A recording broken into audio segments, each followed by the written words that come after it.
CGN Noticias presenta Frente a Frente, un diálogo con la ciudadanía, programa grabado por el canal de televisión de la Unión Nacional de Periodistas Núcleo del Guayas y transmitido por las principales redes sociales. En breve instantes volvemos con el primer entrevistado del día de hoy.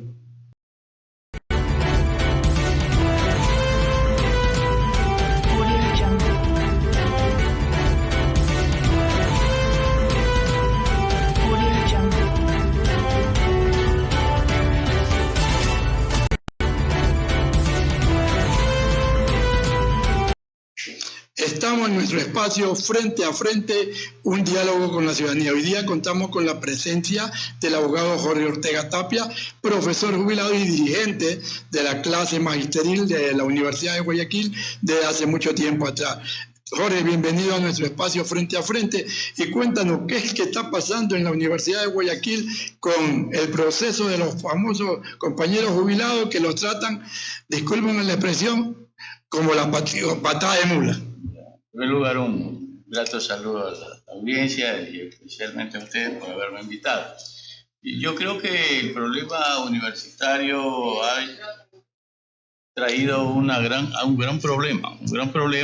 Primero porque al ser emitida la ley, el 210, prácticamente le restó la autonomía a las universidades. ¿Por qué le restó la autonomía?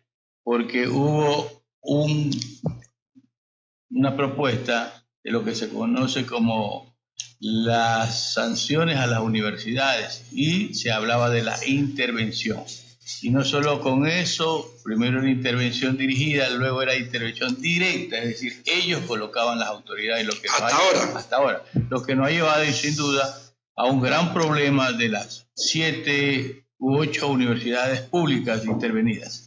Bueno, ¿y qué pasa con la Universidad de Guayaquil? Algunos dicen que esas autoridades no son legales. Yo creo lo mismo. A mí me cupo el honor de estar impulsando la acción extraordinaria de protección a la ciudad en Quito y evidentemente eso me dejó muchas dudas el fallo. Además que fue un fallo dividido, 2 a favor de los que están actualmente usurpando en la universidad sus puestos de dirección y otro que se resistió a callar y dijo que no era posible de que en un proceso electoral se descalifique a una lista con el afán de que otras 2 se consoliden. Eso no puede ser. Todos tenemos el derecho de participación y el derecho de participación es un derecho que está consagrado en la Constitución y por lo tanto debe respetarse. De ahí, esas elecciones fueron inconstitucionales porque fue dirigido a que una de las listas no se inscriban habiendo cumplido todos los requisitos legales. Me acuerdo que cuando estaba el interventor Parley, la universidad tenía un cerco y no dejaba pasar a nadie. Yo me acuerdo que en una ocasión aquí entrevistamos al candidato en ese entonces, Francisco Morán Peña, que es actual rector, que nos dijo que él iba a cambiar esa situación, pero veo que esa situación no ha cambiado, sino que hay que hacer antesala para ingresar a la universidad. Bueno, ingresar a la universidad, como yo les decía, es tan difícil como hoy huir de Ucrania cuando se va hacia el lado ruso, porque realmente la situación es muy difícil.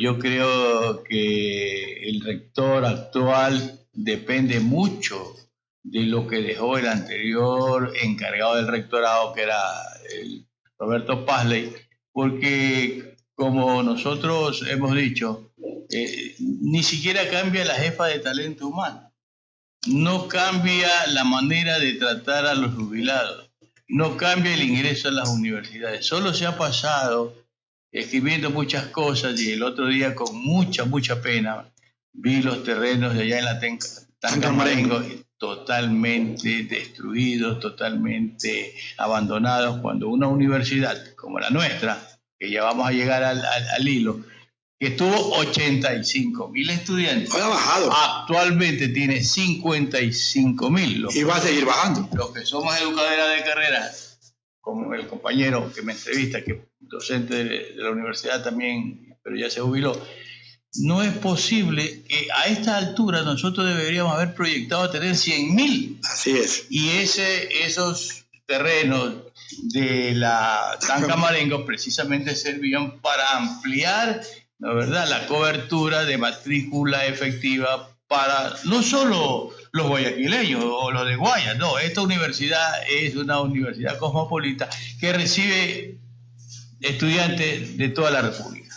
Ahora, hablemos ya en materia, los problemas de los actuales jubilados. Hay muchos jubilados que hasta el momento no han podido cobrar sus monumentos. Y es triste ver la situación. Yo he visto algunos con maestros de filosofía que andan hasta con su sonda y que dice que ni siquiera para sus remedios tiene. Mira, aquí hay un problema muy serio, terriblemente serio, que ellos de inmediato al que cumple 70 años le notifican. ¿Por qué la doctora Fatuli ya tiene 74 y todavía está como directora, como decana de diplomacia, que nunca ha habido decanato ahí? Porque es parte de la troika, del enredo de los que hoy manejan la universidad y no les importa la legalidad.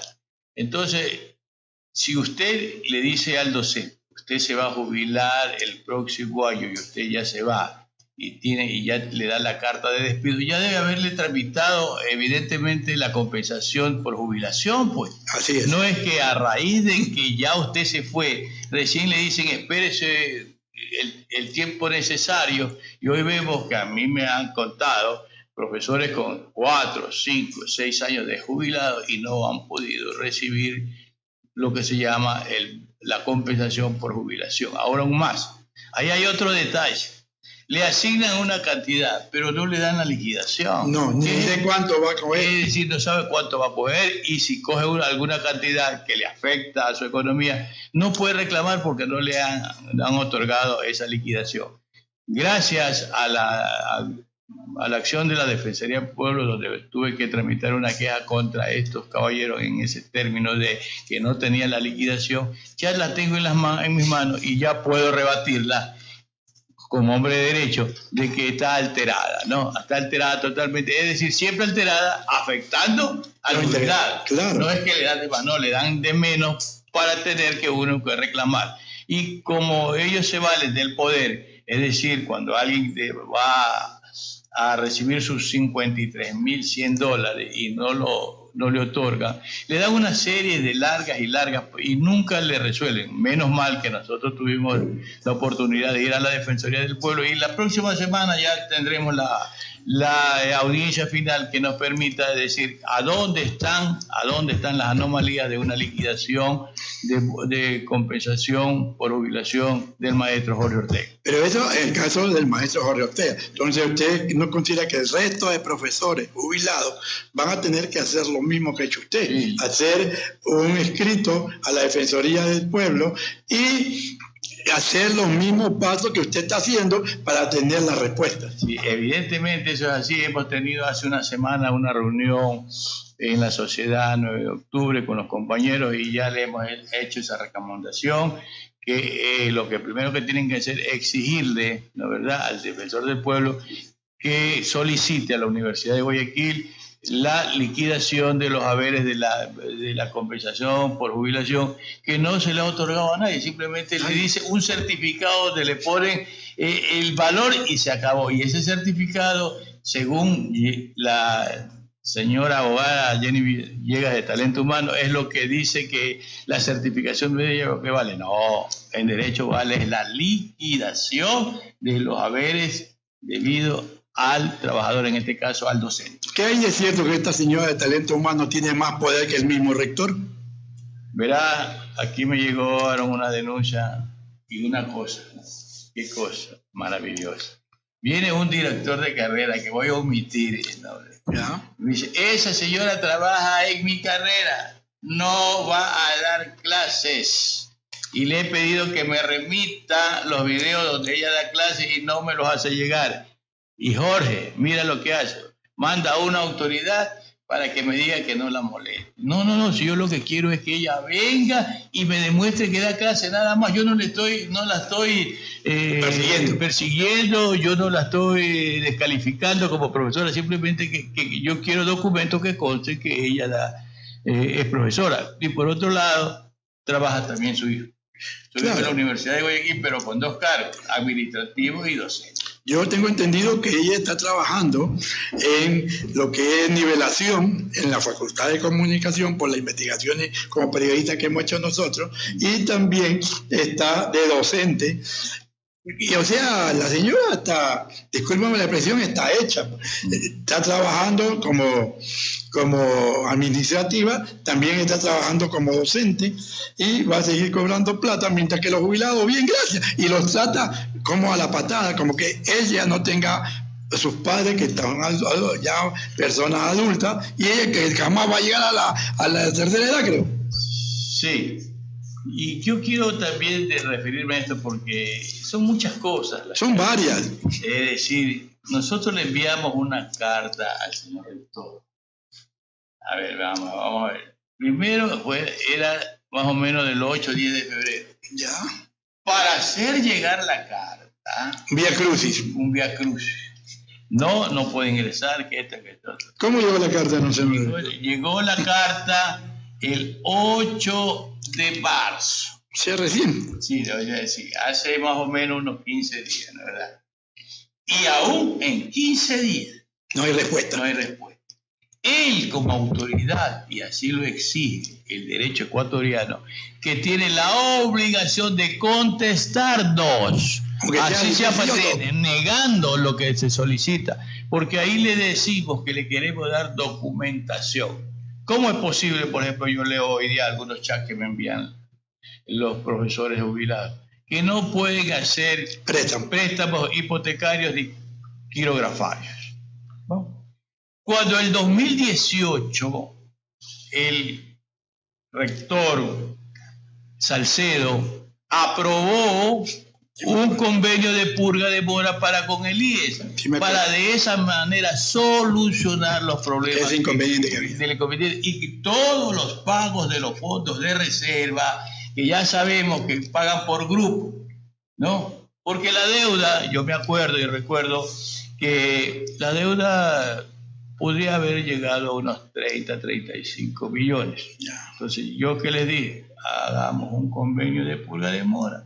Pagamos 5, 6 millones y en 7 años salimos de la deuda y ya no le debemos un centavo a los docentes, a los trabajadores. Y por otro lado, ya ellos pueden hacer uso del Instituto Ecuatoriano de Seguridad, que no pueden actualmente porque está la Universidad de Mora. Ese es uno de los puntos principales que le hemos enviado al señor. Y no contesta. Entonces, ¿qué es lo que ellos no quieren resolucionar los problemas?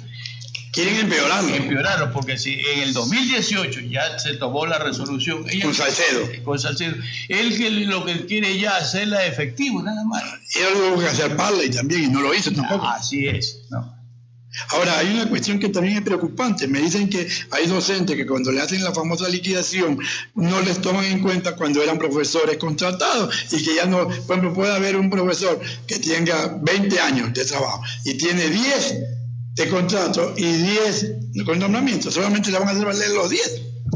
Esa es una de las razones por lo que no hay liquidación.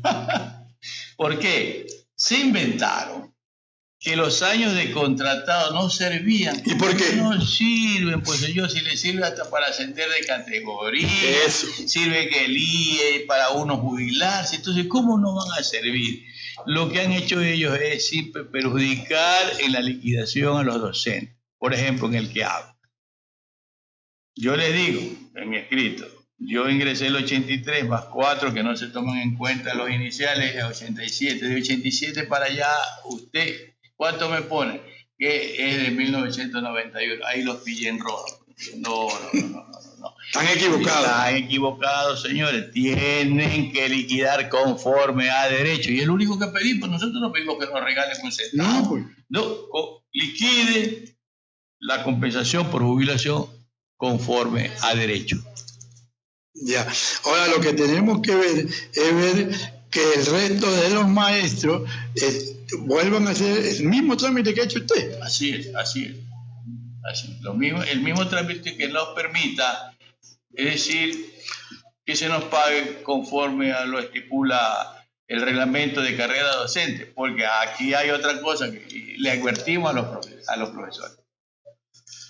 La Constitución de la República en su disposición 21ª establece el pago al sector público de esta compensación por jubilación y lo encarga a la ley que lo resuelva. ¿A qué ley? A la ley que nos corresponde, a la Ley de Educación Superior. Exacto. La Ley de Educación Superior establece que será el reglamento de carrera docente que apruebe el CES el que verá cómo se corrige la carrera, cómo uno va subiendo de categoría y cómo uno lo van a liquidar con su jubilación. Así debería ser. Entonces, ese es el que regula. De repente las universidades por su cuenta y riesgo hacen resoluciones del Consejo Universitario. No. La ley no lo establece que ellos. El reglamento de carrera y docente y escalafón. Ese es el que regula cómo deben pagar. Y ahí está clarísimo. Los 4 años no se tomarán en cuenta. Se pagarán el resto por los 30 años. Y obviamente de acuerdo a lo que establece la categoría que uno tenía y su dedicación. Ahora, algo que también es preocupante, que la hospital universitaria era de la Universidad de Guayaquil. ¿Quién estuvieron ahí? El ingeniero Tomalá, que fue el que hizo la universidad, también estuvieron los trabajadores, los empleados administrativos, pero nunca el gobierno participó en la construcción de ese hospital. Así es. Verá, como había dinero, porque se había recaudado tiempo atrás, salió la idea de que ya tendríamos que tener nuestro propio hospital, la Universidad de Guayaquil, que es una de las universidades más grandes de Latinoamérica. Estuvimos de acuerdo. Se salieron las bases para construcción, todo eso. Incluso, no hay que negar lo que dice la historia. ¿Quién nos ayudó para conseguir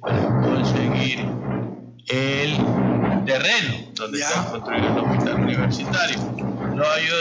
Nos ayudó el ingeniero León Febres Cordero, que era alcalde. Está bien, pues. Él dio la mano. Él dio la mano, pues, si es un alcalde de la ciudad de Guayaquil y se trata de la Universidad de Guayaquil, está bien que ayude. Correcto. Y decirlos a nosotros no nos quita nada de ser socialistas de toda la vida, no, simplemente reconocemos que ese señor en ese momento y en ese hecho ayudó. Vino y se construyó el hospital. Y en esa época yo le hice la solicitud al caballero Roldós, que era rector de la Universidad de Guayaquil, y le dije que debería construirse un complejo deportivo para los docentes. Y se lo hizo. Y se lo hizo, con las canchas, con las graderías, todo, con la piscina y todo eso. Y todo eso nos arrebató el gobierno de Correa. El hospital y el complejo deportivo, ¿a cuenta de qué? Yo digo, y nadie reclamó. Y nadie reclamó, aún más yo creo que se lo dieron con el pombo de rigor, porque ahí está, las autoridades que yo me oponía que sean elegidas no supieron estar a la altura de la defensa de su universidad. No, señor, aquí nos cierra a nosotros la universidad, pero usted no puede arrebatarnos el hospital universitario ni el complejo deportivo de los docentes. Jorge, te dejamos con las palabras finales, agradeciendo tu participación, porque es necesario que los jubilados conozcan la realidad que está viviendo, porque ellos dicen, nunca podemos ingresar a la universidad porque es una torpa, no se puede pasar. Sí, muy agradecido por la entrevista y convocamos a los compañeros jubilados para el día jueves próximo Jueves 30 a las 11 de la mañana en la sede de la Unión Nacional. No, de la 9 de octubre. 9 de octubre, sí. Está ahí frente por la Universidad de Guayaquil. Por la Universidad de Guayaquil. Nadie se pierde porque hemos ido, con los años de estudio, hemos ido más de 40 años por ahí, entonces nadie puede decir que no conoce dónde ¿Y ahí qué se va a hacer? La ciudad de 9 de octubre. Ahí vamos a elaborar precisamente todos los formularios para hacer los reclamos ante la Defensoría del Pueblo para lo que se llama la liquidación. Y por otro lado, quiero decirle que como miembro de la Comisión Anticorrupción Guaya estamos consiguiendo una audiencia con el director del IES para que se firme el convenio de purga de mora con la Universidad de Guayaquil, que permitirá que todos los afiliados y no afiliados puedan hacer los préstamos, quirografadores, hipotecarios y atenderse en la salud, que es lo importante. Muchas gracias. Fue la intervención del abogado Jorge Ortega, dirigente de los profesores jubilados de la Universidad de Guayaquil. En breve instante volvemos con otra entrevista.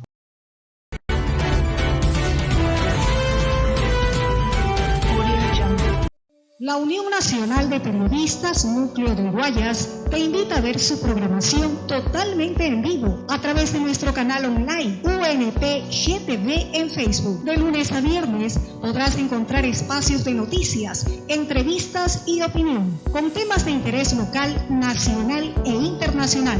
También puedes seguirnos en Twitter e Instagram como @UNPGuayas_.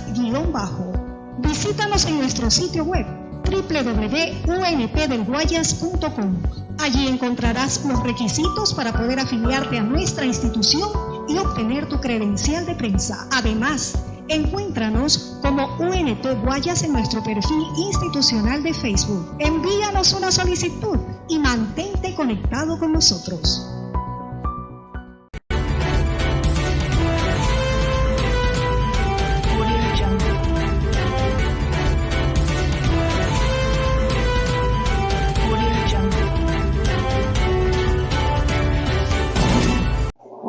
De regreso a nuestro programa Frente a Frente, un diálogo con la ciudadanía, pues estamos para una nueva entrevista, un nuevo diálogo con el abogado Jorge Cárdenas Salazar de la Corporación Ecuatoriana de Vigilancia y Defensa Permanente de los Derechos Humanos. Aquí vamos a conversar justamente sobre la problemática que hay en el sector campesino, en el agro ecuatoriano, con esta inclemencia invernal. Abogado, bienvenido, gracias por estar con nosotros.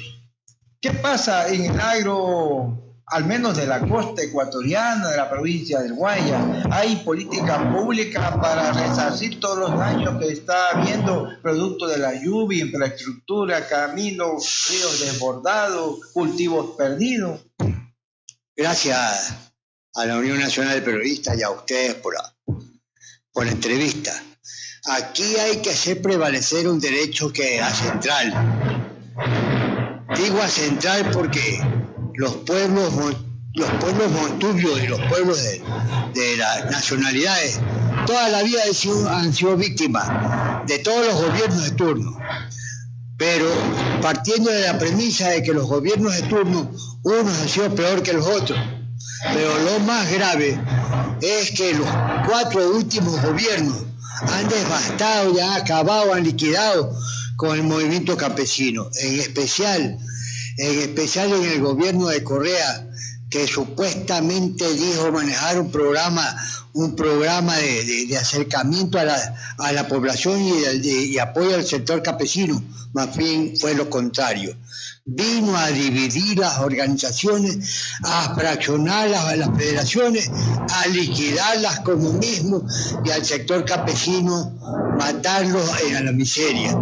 Eso ocurrió desde ese gobierno. El resto aplicaron unas políticas públicas peores que las de anteriores. Oiga, pero el gobierno actualmente del señor banquero Guillermo Lasso nos dice que está en vigencia o ha puesto en marcha el crédito de $5,000 al 1% y a 30 años, si no mal recuerdo. ¿Qué hay de eso? Eso es una utopía que lo maneja la oligarquía y los banqueros corruptos, porque realmente lo que han hecho es traer su dinero que lo tenían los paraísos fiscales, dije, para negociar con los campesinos, pero nunca lo pudieron cristalizar. Es decir, nuestro gobierno actual y los otros que han venido manteniéndose han mantenido con los usureros de toda la vida. Los usureros de toda la vida, ¿quiénes han sido? Son los que han sacado 4, 5, 10 millones para darle al campesino $2,000, $3,000 al 20%. Se le llevan el producto al precio bajo y todavía con las humedades y otros métodos que utilizan de extorsión termina acabando con el campesino. Consecuentemente, el campesino pide ayuda al banco, a lo mejor le llega el crédito, pero ya le llega atrasado, cuando realmente no se ha podido cumplir. más grave, montan una aspiradora, digo, las aspiradoras y los hilos, disque la una que le llaman allá, pero eso fue una mafia donde trabajan los gobiernos de turno con los sectores disque estratégicos, dirigentes y defensores de los campesinos. Son falsos. ¿Por qué? Porque esa una, como trabaja con el monopolio y con los imperios y con los países vecinos, donde abaratan el costo para llevarse el producto, le quitan al campesino, se le llevan al campesino, le pagan lo que le da la gana y le dicen en un mes, el campesino cobra a los 2 meses, 3 meses. Ese arroz ya se fue a Colombia, se fue al Perú, se fue a otros países, pero los usureros, los que están allá, los que manejan la una, se hacen más millonarios de la noche a la mañana. Ese es el producto de que al campesino le han apoyado en algo, no, le han pagado el valor real, peor, lo han atendido como es normal, como la Constitución exige, no, llevan el arroz y a veces hacen una fila de 2, 3 días, porque los contrabandistas se manejan a otro estilo. El contrabando viene con la venia del MAGAI y con la venia de las otras instituciones del Estado, incluido la fuerza pública. Y ahí viene, sin duda, digamos, también algo por debajo ahí para los altos funcionarios. Normal. Para que faciliten esa entrada de arroz, por ejemplo, por las fronteras. Normal, compañeros, y lo más grave de esto es que cuando en épocas de cosecha, en épocas de producción, cuando los criaderos de pollo de otros países están en exceso, pasan a nuestra frontera y al campesino les pagan 50 centavos, porque acá ellos vienen a vender a 50 y hasta $1 la gallina, el pollo. Entonces significa, aparte que Pronaca, que es otro monstruo transnacional, se ha apropiado de todo eso, porque supuestamente dice que da el apoyo al campesino. Mentira, lo que le da los productos para cobrárselos, pero los liquida y los persigue para rematar en los terrenos. Ahí viene el negociado del Banco Ecuador, Banco de Fomento, ha sido eso. Lista de los campesinos que en otra época lograron su triunfo por la reforma agraria, porque lograron su parcela de 5 hectáreas, de 10 hectáreas. Benditos gobiernos malévolos, lo que han hecho es quitarle ese derecho al campesino, lo envenenan y lo asfixian con el supuesto crédito, y se le vienen los intereses sobre los intereses y ahí las moras. Oiga, abogado Cárdenas, hablando sobre la cuestión de los campesinos, ¿usted conoce, sabe cómo se llama este personaje desconocido llamado ministro de Agricultura? Es que nunca sembró, porque toda la vida vivió fuera del país. Entonces es un importado que lo traen con la mínima franqueza, disque para poder desarrollar el campesino. Los 3 últimos, creo que son 4 últimos ministros, aparte de ser parte de las transnacionales, porque esto viene por las transnacionales, no viene por el sector campesino, no viene por el derecho del agricultor, no, viene por las transnacionales para enriquecer sus áreas que tienen alimentarias. Entonces, consecuentemente, este ministro, en vez de crear obras públicas para poder, políticas públicas para poder desarrollar al agro y fortalecerlo, más bien los apartó, los eliminó, los dejó a un lado, y es más, lo que él ha venido a hacer un ajedrez acá. Ese ajedrez, el jaque mate, manejó entre ellos, y lo que ha hecho es a la confederación de comunas, los puso en un altar y los pone en un edificio que está por aquí cerca, y ahí a los otros grupos los pone en un piso de abajo, y al otro en las inmobiliarias les reparte, y por último los hilos le entregan a otro grupo que es de la mafia, porque ahí están más los ¿cómo se llaman? los narcos, porque los narcos son los que inyectan para llevarse el producto agrícola. Pero en el fondo, ¿qué es lo que se hace? Se hace es causar grave daño, dividió el movimiento campesino a los sectores disque dirigentes campesinos, que son los defensores del sector de los legítimos poseedores, posesionarios, trabajadores que producen la tierra y que traen la producción alimentaria. Son puestos con reliquias y con garantías para prevalecer ciertos derechos y intereses personales. Dividen a las comunas, dividen al sector campesino, les quitan los créditos, y ese 1% de los 30.000, de los 50.000 nunca ha llegado. De 100, 5 son los beneficiarios porque son adeptos, aliados a cierto sector del grupo del ministro, del gerente o del sector pero no hemos hecho tampoco, ya para terminar, abogado Cárdenas, sobre la problemática campesina. Bueno, este gobierno no ha anunciado alguna política respecto de canales de riego, canales de riego principalmente, obras para el sector rural, caminos, puentes, ¿no? Que realmente son los que urgen con esta época invernal.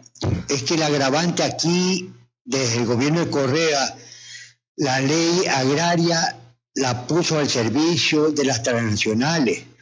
La ley del agua la pone al servicio de las transnacionales. La semilla la pone al servicio de las transnacionales. Entonces, ¿qué política pública puede tener el pequeño productor? Que más bien viene el monopolio y lo viene a liquidar. O sea, de soberanía alimentaria. ¿Qué soberanía? No existe, no se entiende qué es eso. Es entre comillas, nomás una campaña que hicieron sucia para manejarse sus intereses personales y no para dar el apoyo al campesino. El campesino ahorita está inundado, está con todo encima del agua. ¿Por qué? Porque no hubo los canales, no se manejó eso, no hubo la limpieza, no se dio la tecnología que supuestamente se les dio, y habiendo plata, porque les dieron plata, utilizaron recursos, pero los canales, ¿quién los maneja? Vaya a ver San Antonio, viene un canal de Daule Peripa, pero es para los brasileros, pero no para los agricultores. Vaya a ver a Daule Peripa, ¿quiénes son los que manejan? Aparte que al campesino le quieren cobrar $800, $1.000 por el riego. Y vaya a ver cómo hicieron